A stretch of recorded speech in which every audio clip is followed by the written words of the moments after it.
MBSR is based on a form of meditation originally out of the Buddhist tradition, having to do with this capacity to pay attention and to actually refine our capacity to pay attention. Mindfulness is like a deeply embodied experience of wakefulness, and we call that, in common parlance, awareness. And we only are alive in one moment, and that's this one, now.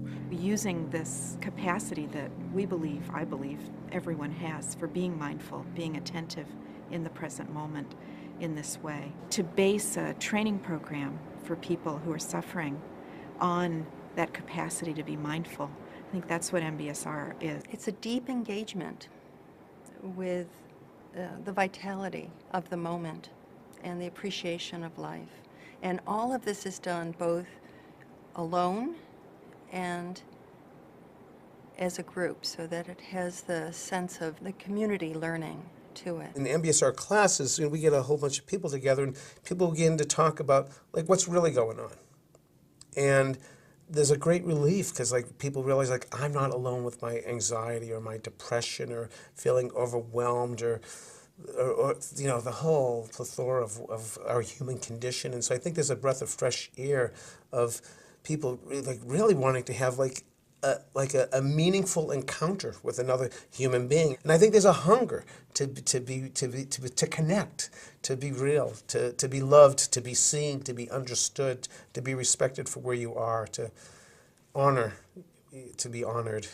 It's also utilizing the latest in neuroscience discoveries about something called neuroplasticity. And neuroplasticity is essentially this idea that the brain can be shaped by our experience. So MBSR is also, because it's repetitive, because people practice when they're in class. They practice the meditation methods when they're at home. They practice them in their everyday lives, is that there's a kind of mental muscle being built, if you will, that has real life implications in terms of you might actually handle situations in your life differently. The things that used to stress you out might not stress you in the same way. Stress is the word that John used in '79 when he was coming up with the course. It was his word for the Buddhist term dukkha, which means suffering, but it means that quality of things just not being right. And it's a great word to use for what we're doing. We're reducing the effects that stress might have on the body. But really what we're reducing is the way that people get lost in their pain and suffering and forget that there is this inherent capacity to come back to balance and ease in our lives. And the program actually accompanies people on a journey through discovering that. So to me, that's what the MBSR program is, the mindfulness-based stress reduction program, mindfulness-based suffering reduction program.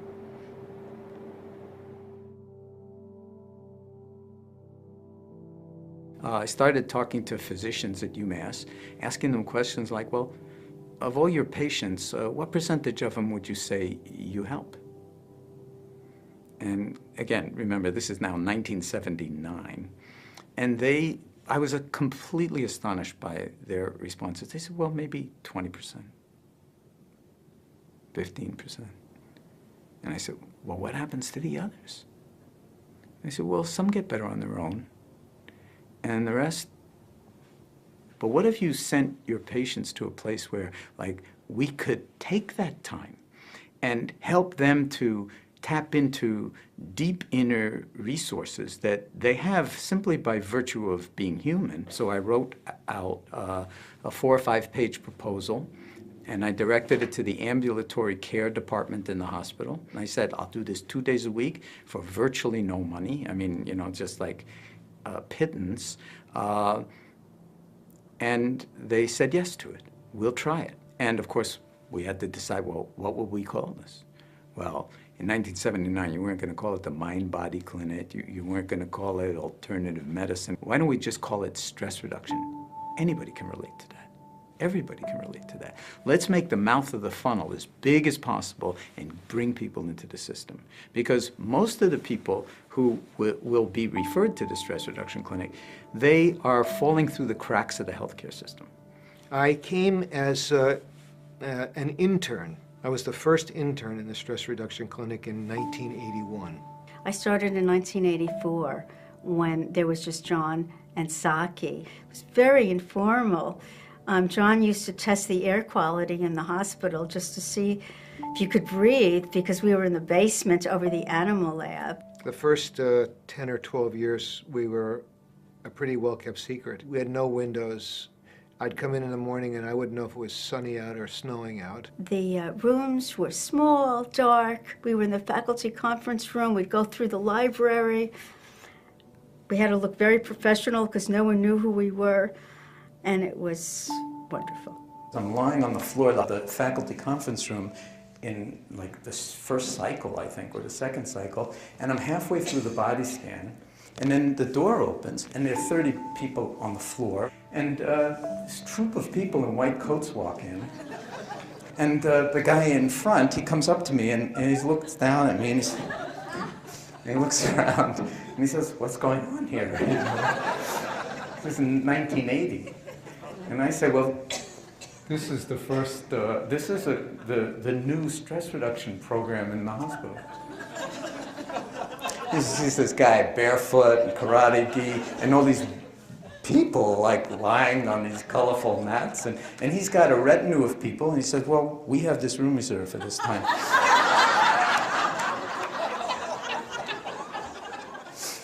And I said, "That's funny." I thought, I made sure that we had it. I double-checked, I triple-checked, you know, and so he looks around and he says to me, "Are these our patients?" And I said, "Yes, they are." And he said, "Then we will find another place to hold our meeting."